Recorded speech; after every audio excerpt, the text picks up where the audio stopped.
Tanggal 7 September 2015, kami dua sekawan menuju ke satu destinasi di pedalam Sarawak yang kami impikan. Tujuan kami mendaki Banjaran Bengoh dan melawat Kampung Semban yang terkenal sebagai kampung di atas awan.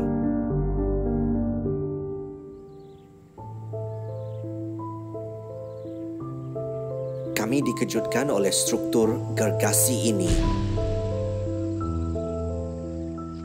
Dalam suasana suram, kami menyambung perjalanan bersama pemandu pelancong bidayuh kami, Sagen.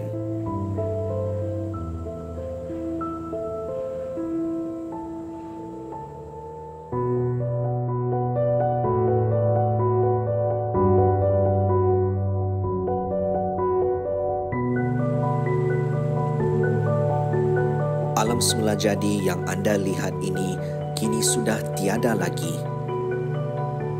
Ia telah ditelani beribu-ribu tan air.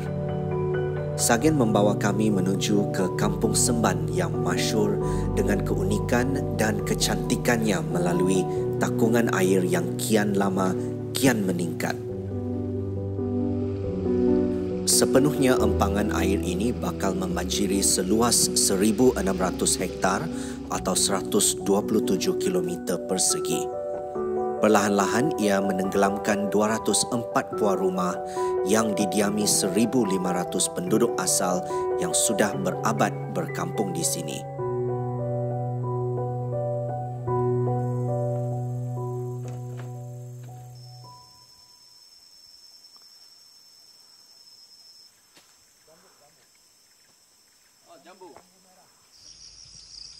Selepas 4 jam mendaki, akhirnya kami tiba di Kampung Semban.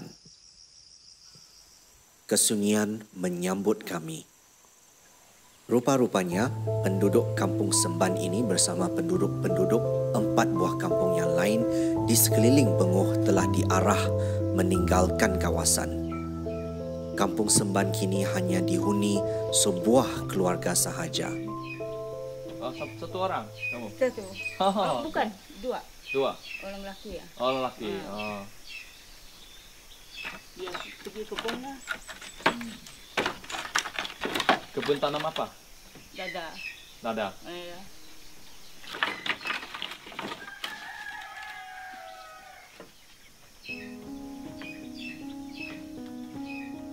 Susah untuk bayangkan, inilah Kampung Semban yang dikenali sebagai kampung di atas awan yang terkenal itu.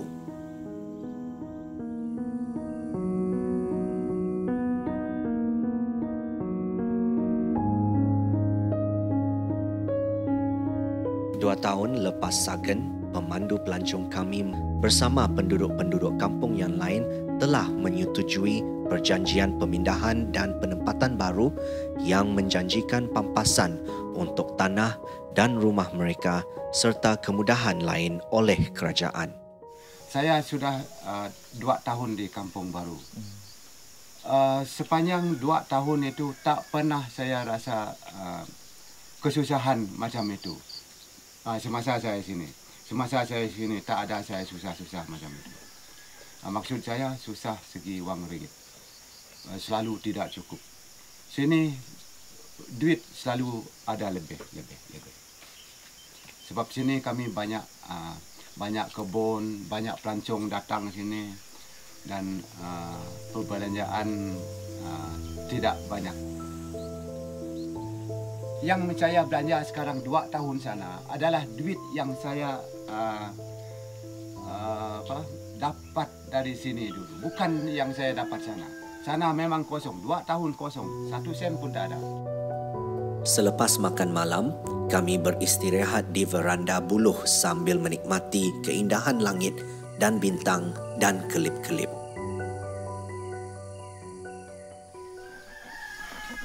Kami terjaga dari tidur di dalam kabus awan di Semban pagi itu.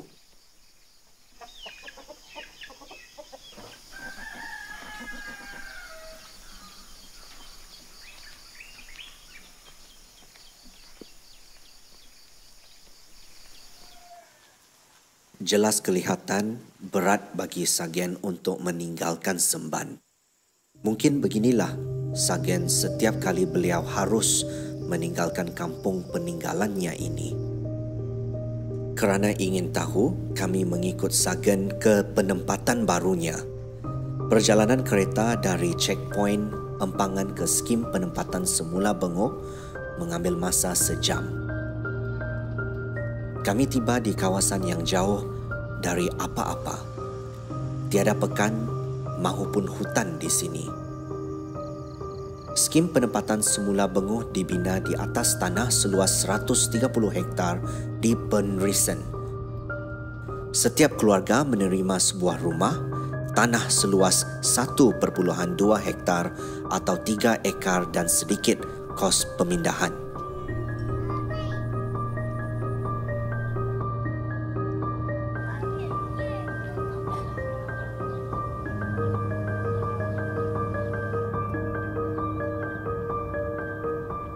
Kami terjumpa dua wanita tua dalam perjalanan ke kebun mereka. Rupa-rupanya, penempatan senyap kerana kebun tanaman masing-masing terletak jauh dari kawasan perumahan.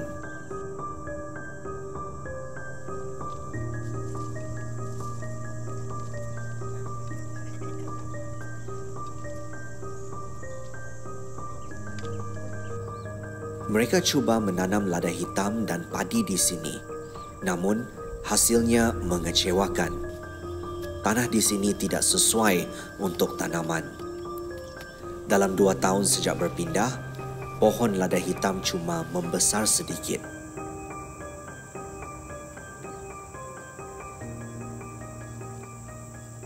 We do the same thing, farming also, but the difference is because of the soil is not the same.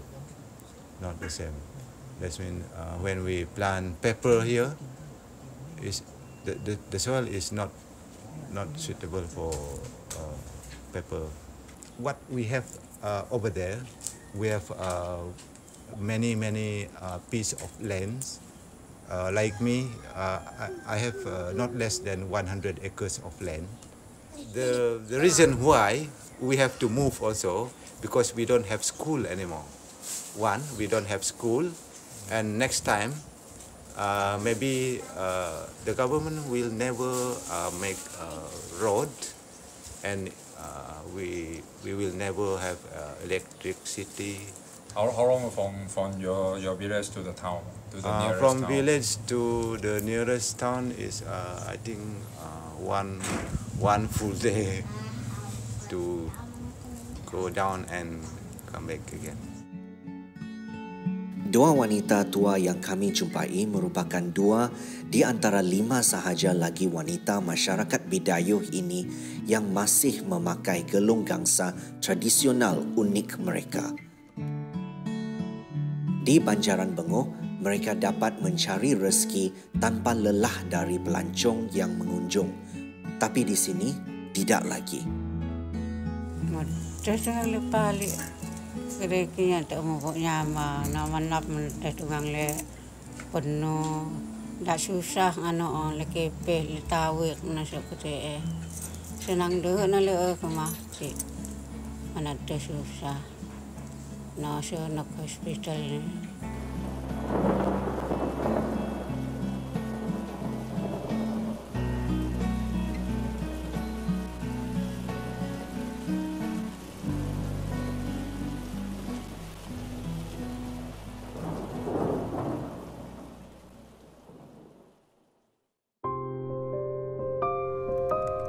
Sejurus selepas pulang, kami mula menyelidik tentang isu Empangan Bengoh ini.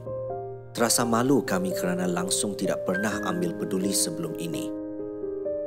Melalui pencarian kami mendapati ada beberapa buah keluarga dari 3 kampung lain di Bengoh, iaitu Kampung Rejoy, Tabah Said dan Pain Bojong telah membantah pemindahan mereka dan membawa kes mereka ke mahkamah. Apabila air mula meningkat, keluarga-keluarga ini berpindah ke tanah lebih tinggi walaupun dibantah pihak kerajaan untuk melepasi air empangan yang semakin mengancam. mereka telah memulakan 3 perkampungan baru, iaitu Kampung Nyegol, Kampung Sting dan Kampung Mok Ayun. Yang mengetahui usaha mereka ini adalah Simo Sekam, kini Ketua Kampung Nyegol. Secara kebetulan, kami mendapat tahu Makcik Pelok yang kami temui di skim penempatan semula Bengoh bersaudara dengan Simo Sekam dan Makcik Pelok akan melawati saudaranya itu. Kami mengambil peluang untuk ikut. Sekali lagi kami di sini. Air kelihatan sudah banyak meningkat sejak lawatan pertama kami 8 bulan yang lepas. Ada perkampungan yang kami temui dulu kini sudah ditenggelami air.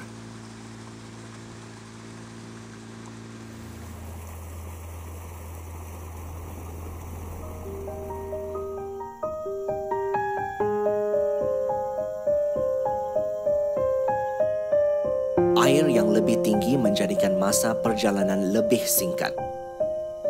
Walaupun tidak mudah, Makcik Pelok masih kuat berjalan.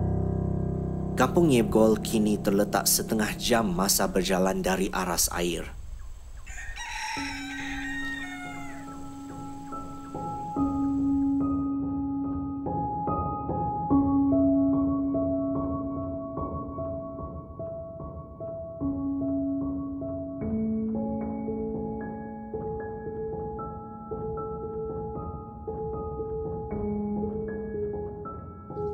Kami disambut dengan terbuka oleh Simo.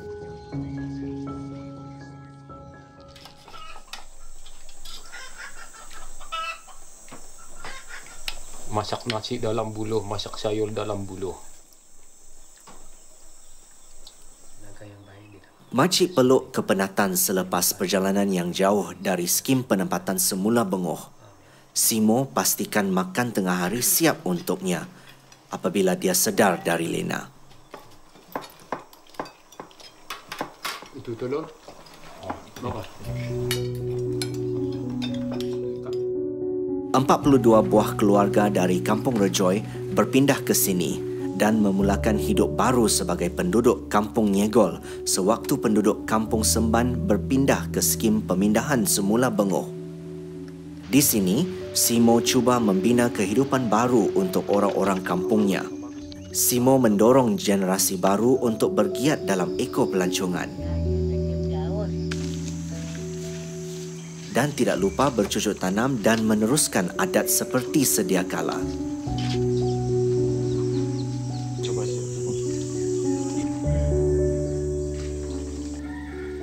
Ladang lada hitam matang yang ditinggalkan dan kini ditenggelami air lebih mudah untuk mereka lupakan berbanding saudara mara mereka di skim pemindahan semula Bengoh kerana tanah di sini lebih subur dan berhasil. Tiada bekalan elektrik dari kerajaan di sini. Jadi, mereka telah membina sistem hidro mereka sendiri.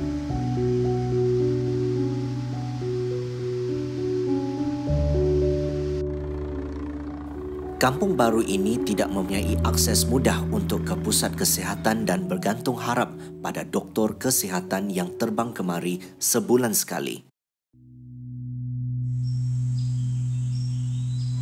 Masalah kami di sini ialah tentang pengudem. Waktu itu Len Sabeh kata semua kami boleh terima pempasan sebab pempasan itu tidak ada kaitan dengan perpindahan. Tetapi bila kami sudah ikut orang yang terima pempasan itu, kami dengar ucapan yang berhormat Awang Tengah mengatakan kami tidak boleh diam di kawasan ini lagi sebab kawasan ini dikeset sebagai water catchment area. Jadi kami tidak boleh diam di sini. Jadi kami bantahlah buat protes pada masa itu semasa orang terima cek pempasan. Jadi mereka kata kami boleh diam ke atas perimeter yang tidak ditenggelami air sebelum dam. Jadi semua kami di penduduk ini setuju sebab kami tidak pindah ke kawasan lain. Dan kerajaan akan buat pembangunan untuk mereka yang pindah ke tempat yang tinggi di kawasan kami sendiri. Kerajaan sudah janji kata mau buat jalan raya dan buat penempatan semula yang dipilih oleh kami sendirilah yang sesuai. Tidak lama lagi kerajaan cakap kami tidak boleh diam di kawasan ini lagi. Walaupun di tempat yang tinggi, kalau air masih hanyut ataupun mengalir ke empangan ini, kami tidak boleh diam. Kami sudah tidak percaya lagi lah dengan janji-janji kerajaan sebab dia tidak ikut apa yang dia kata sebelum dam dibuat itu. Pada tahun 2014 selepas perjuangan 7 tahun, mahkamah telah memutuskan bahawa tanah asal mereka sebagai tanah hak orang asal. Perjuangan Simo dan orang-orang kampung mendapat kemenangan untuk kekal berkampung di kawasan itu. Jadi peguam kami ialah Barubian dengan itu Cici Hau banyak membantu kami dalam kes kami ini walaupun kami tidak dapat bayar kos-kos, tetapi mereka sanggup menolong kami dengan sukarela. Berterima kasihlah dan memberi banyak penghargaan kepada kedua-dua lawyer itu yang sebagai pembela kami. Simo membantah pemindahan mereka bermati-matian setelah lawatannya ke pusat pemindahan Sungai Asap. Masyarakat orang Ulu di situ dipindahkan 17 tahun dahulu kerana pembinaan empangan bakun. Mereka sana, kehidupan mereka sana susah oleh kerana mereka hanya dapat tanah 3 ekar dan rumah mereka pun tidak sesuai bagi mereka kerana rumah itu hanya kecil saja dan mereka beberapa keluarga yang diam dalam satu rumah. Walaupun telah banyak membuat kajian, ramai di antara orang-orang kampung tidak yakin dengan penemuan Simo ketika itu. Kerajaan tidak lupa kamu orang. Semua lu punya masalah di dalam lingkungan kerjaan, ya cakap masa itu. Nah, itu kami orang datang sampai sini baru tahu masalah dia. Tidak juga yang sebenarnya dia cakap. Mula-mula itu api peri, itu air peri, itu rumah 5 tahun, lepas itu bayar. Itu. Tapi sekarang sudah limpas tuh. Ada juga dia orang standby minta tuh suruh sign tuh perjanjian jual beli itu sekarang. Tidak ada yang sanggup sign dia. Kita dah tahu kita pindah sini bukan pindah kehendak kita sendiri, bukan. Ini kita pindah oleh kerajaan. Sepatut kawasan ini ya, kerajaan menentukan kawasan ini adalah balik hak kita, tanah asal kita bawa ke sini. Tapi akhirnya sekarang kita dah tahu bukan ini hak kita lagi. Tiba-tiba kerajaan katakan orang di sini lagi orang setenggan sudah. Tapi dalam arahan kerajaan sekarang itulah penghapusan hak tanah adat ini ada dalam perjanjian. Bila kita sudah terima harta ini ataupun gangguan ataupun pembahasan ini, berarti hak kita hapus di tempat tanah asal. Mungkinlah dihapus sudah. Karena di sini ada penghapusan hak tanah adat. Tapi kita sudah sign. Simo bukan sahaja ketua kampung, dia juga seorang paderi. Setiap Ahad, ruang tamunya menjadi gereja sementara. Simo dan Peluk membawa kami untuk melihat lokasi kampung lama mereka, iaitu Kampung Rejoy. Yes, my old village is down this hill. Everything is no more there because covered by the water. I still remember where is my house and where is the school compound and where is the community hall and then where is my cousin built their house before. So we are very peaceful and enjoy in the life on that time. But now, when we are separate into two,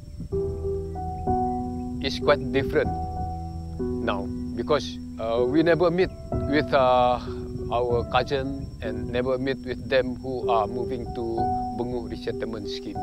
In Semban old village is even we don't have money, we still have something.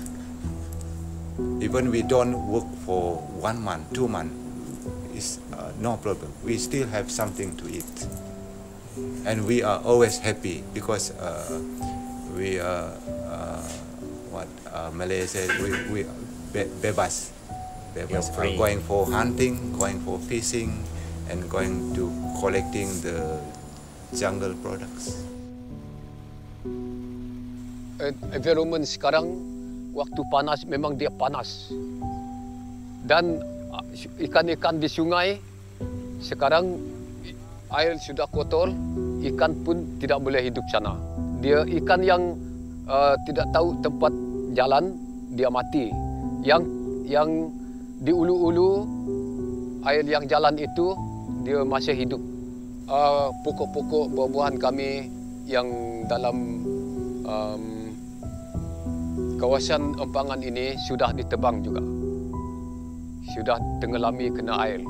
Air ini manusia pun tidak boleh mandi sana kerana kayu-kayu yang buruk di dalam air ini dan banyak tanah-tanah yang ada bau oleh kerana air itu tidak hanyut dan banyak toksit. Here we only have 3 acres. Maybe in 10 years time, maybe it's finished already and not suitable for pepper. Maybe next time I will going back to the old village to make new pepper garden. Dalam pendapat saya tentang mereka yang sudah pindah ke BRS, kalau mereka mau balik ke kawasan ini lagi, mereka harus mohon kepada kerajaan atau minta kebenaran kepada kerajaan, mereka boleh balik ke kawasan ini. Jepuk menihok kabuk, jepuk menihok minyak tanuk, jepuk menihok semu, jepuk menihok pukul. Malik kamu lek alami KPFP atu nak nak kebesolong mudah ku pali mu kesung ku mudah tungang ku nyama. Moving to the new village is something bad, something good also. And when we are still there, something bad and something good also, but not the same. I say. Ikan di laut yang mau pergi ke sungai air tawar. Sungai di laut pergi ke air tawar memang tidak dapat hidup. Dan ikan di air tawar pergi ke laut memang tidak dapat hidup sebab air laut masin. Begitu juga kehidupan kami di kawasan ini. Kami yang tidak boleh hidup di bandar, kami pilih hidup di kampung. Perjalanan kami ke Benguh berakhir di sini. Bukan sahaja kami dapat mendaki banjaran Benguh, malah dapat kesedaran diri. Kita sering mahu melihat dunia, tetapi sering lupa tentang laman sendiri. Saya tidak putus menyoal diri. Jika saya tidak alpa dan jika kita semua memberi perhatian, mungkin orang-orang asal ini masih boleh hidup bebas di atas awan di Benguh.